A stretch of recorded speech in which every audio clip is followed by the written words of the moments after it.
Hello student, in this video we are going to solve question number 1 and 2 of exercise 8.1.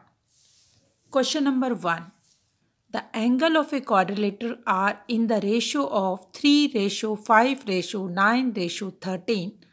Find all the angles of quadrilateral. हमें पता है sum of all the 4 angles of a quadrilateral is 360 degree. सबसे पहले हम लोग क्या करेंगे, सम of ratio, जो रेशो है उसका सम निकालेंगे. सम ऑफ रेशो इक्वल टू 3 + 5 + 9 + 13. ये हो गया आपका 3 और 5 8, 8 and 9 17, 17 और 13 इक्वल टू 30. हमें पता है sum of angle of quadrilateral is 360 degree.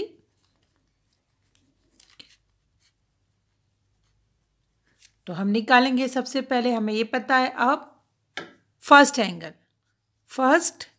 Angle, और आपको पता है रेशो में कैसे निकालते हैं. जो फर्स्ट एंगल है क्या रेशो है उसका 3 अपॉन टोटल इंटू 360 डिग्री. ये आपका आ गया 10 टाइम्स 0 से 0. तो first angle is of 36 degree. Second angle निकालते हैं.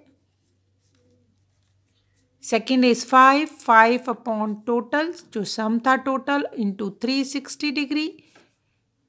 0 से 0 कैंसिल. 12 5 60. तो ये आ गया आपका 60 degree. Third angle is ratio है 9 अपॉन 30 इंटू 360. 0 से 0 cancel. 12 9 108. And fourth angle is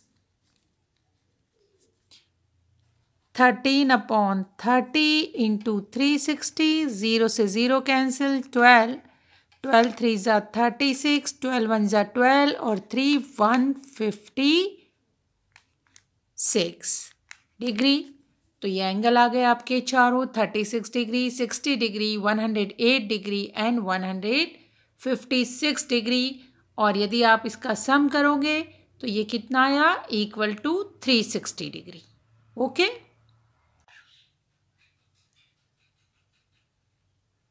अच्छा, चल तो रहा था.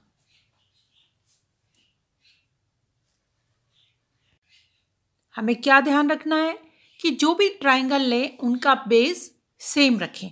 ठीक है. तो देखिए मैं ये ट्राइंगल ले लेती हूँ.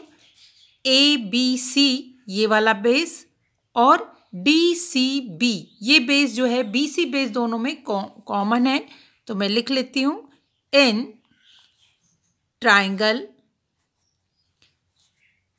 ABC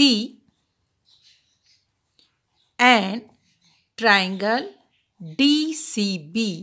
क्या करना, हमें कोई भी दो ट्राइंगल लेने हैं जहां बेस सेम हो. आपकी जो भी इच्छा आप ले सकते हो. मैंने इस बेस को BC बेस को सेम लेते हुए एक ये ट्राइंगल और दूसरा ये वाला ट्राइंगल लिया है. ठीक है. अब हम इनको कॉन्ग्रेंस करते हैं. आप सबसे पहले अगर हम इन ट्राइंगल की बात करेंगे तो इसमें क्या क्या चीज़ कॉमन है. BC equal to BC common. आपको हमेशा रीज़न देना पड़ेगा. ठीक है. नेक्स्ट चीज़ अगर हम देखते हैं तो ये क्या है, डायगोनल्स. खुद देखिए ये वाला इस पे आ रहा है ABC. ठीक है. ट्राइंगल ये वाला और DCB ये वाला डायगोनल आ रहा. तो हम यहाँ लिख सकते हैं diagonal AC equal to BD. और ये क्या है, गिवन है हमें. ठीक है. अब हमारे पास थर्ड चीज बची है. वो क्या चीज है कि हमें opposite side of parallelogram equal होती हैं. तो अपोजिट साइड जो है पैरेललोग्राम की वो इक्वल होंगी. तो ये साइड और ये साइड इक्वल हैं. तो ये हो गया AB इक्वल टू DC और यहाँ लिखना पड़ेगा आपको, क्योंकि ये खुद उसने कहा है क्वेश्चन में पैरेललोग्राम है। Opposite sides of parallelogram are equal. Opposite sides of parallelogram are equal. तो हम कह सकते हैं ये तीन चीज हमारी प्रूफ हो गई। तो ये हो गया triangle ABC congruence to triangle DCB, और आपको लिखना पड़ेगा बाय, तीनों साइड साइड है, by side side side rule. तो स्टूडेंट इसको करने के लिए आपको ट्राइंगल्स के जो रूल्स हैं जो अपने ने पहले पढ़े हैं वो याद रखने होंगे। नेक्स्ट, अब क्योंकि ये इक्वल है तो हम कह सकते हैं एंगल जो है, ये वाला एंगल जो है ये वाले एंगल के इक्वल होगा। ठीक है, कह सकते हैं कि ये वाला एंगल, तो हम कह सकते हैं angle ABC equal to angle DCB, और किस हिसाब से? Bye CP/CT। अब हमें पता चल गया ये दोनों एंगल सेम है।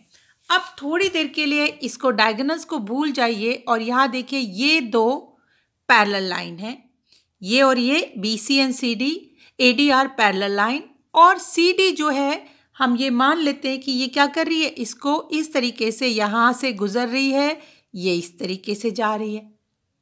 ठीक है, या फिर हम उल्टा कर लेते हैं, AB और CD को पैरेलल लाइन मान लेते हैं, ये दोनों क्या है, पैरेलल लाइन है, और BC जो है यहाँ से ये गुजर रही है, तो ये क्या हो गई, ट्रांसवर्सल लाइन हो गई। ठीक है ना, ये क्या हो गई, ट्रांसवर्सल लाइन हो गई। और आपने पढ़ा है तो हम यहाँ पर एक बार लिख लेते हैं, AB parallel to CD and BC is a transversal line. BC is a transversal line. याद कीजिए क्या रूल था, अगर AB और CD क्या है, ये this one A and B, C and D are parallel line, और ये जो है BC ये ट्रांसवर्सल लाइन है। तो जब ये BC ट्रांसवर्सल लाइन है तो ये एंगल और ये एंगल, इसके दोनों साइड के एंगल, ठीक है ना, जिसको हम क्या कहते हैं, को इंटीरियर एंगल्स, वो हमेशा क्या होते हैं, उनका सम 180 डिग्री होता है। तो हम यहाँ लिख सकते हैं, यहाँ पर क्या लिख सकते हैं, angle ABC plus angle DCB equal to 180 degree, को इंटीरियर एंगल। रीजन देना पड़ेगा, ये क्या है, को इंटीरियर एंगल है। ठीक है, अब ये को इंटीरियर एंगल है, इनका सम है कितना, 180 डिग्री। अगर हमने ऊपर बाय CP/CT से हमने प्रूफ किया था ABC equal to angle DCB, तो हम यहाँ लिख सकते हैं एंगल ABC प्लस DCB को भी क्या लिख सकते हैं, angle ABC equal to 180 degree to angle ABC equal to 180 degree, तो angle ABC equal to 180 degree upon 2, ये आ गया 90 डिग्री।